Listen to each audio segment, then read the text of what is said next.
The engine swap on this F450 was done for testing purposes only. There was nothing wrong with the previous engine or the current engine.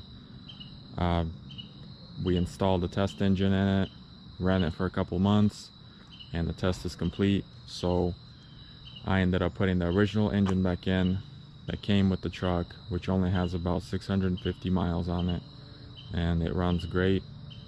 I will be taking a road trip on it to Detroit, Michigan in the next few days, and this will probably be the last time I see this truck. Enjoy the video.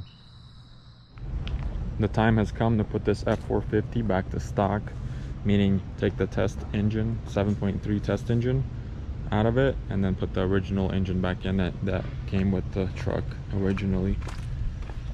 So I'm going to try to do this really quickly, and I'm thinking to just record like a time lapse the whole time.